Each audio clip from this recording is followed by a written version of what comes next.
In this episode, I'm going to teach you how to tell your boss what to do, because that always goes over really well.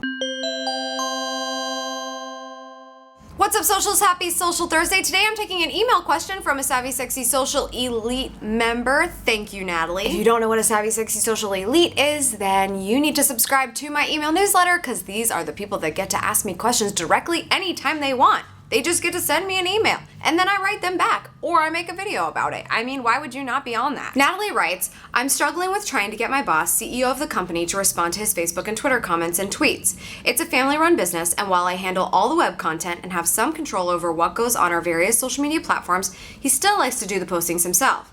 Unfortunately, he doesn't feel it necessary to respond. One of his posts may get 500 comments, and he thinks it's best to just let the fans talk amongst themselves.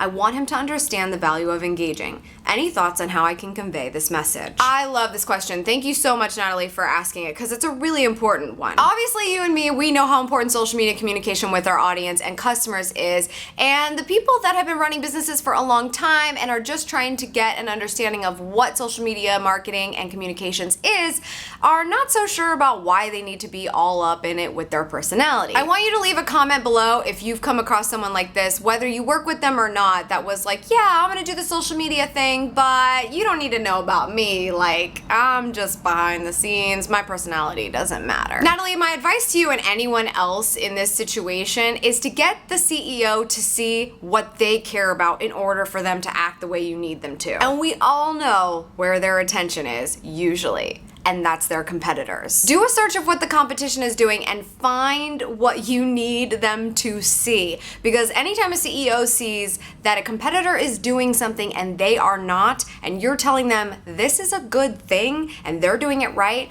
they're going to see that they're gonna get left in the dust if they don't get on board. I'm also gonna share a link in the description from Harvard Business Review about why CEOs should be using social media. A lot of great statistics you need to load up your argument with, but most importantly, how the percentage of CEOs actually using social for their company is still relatively low, but the ones who are using it are blowing everybody else out of the water and really making a name for their brand online. The most important thing to remember is this. When you think of Virgin Airways, who do you think of? Richard Branson. When you think of Apple, who do you think of? Steve Jobs, Tim Cook.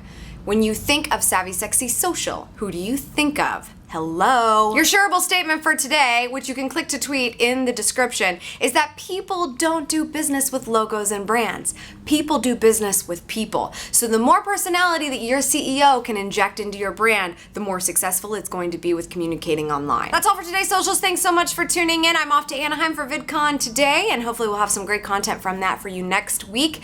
So subscribe to my newsletter. The link is in this annotation below. I hope to see you there as a Savvy Sexy Social Elite. And of course, you can subscribe on YouTube and do all the lovely things like, favorite, and all that other fun stuff. Commenting especially. I want to hear from you below. So I will see you next week on Savvy Tuesday. Bye.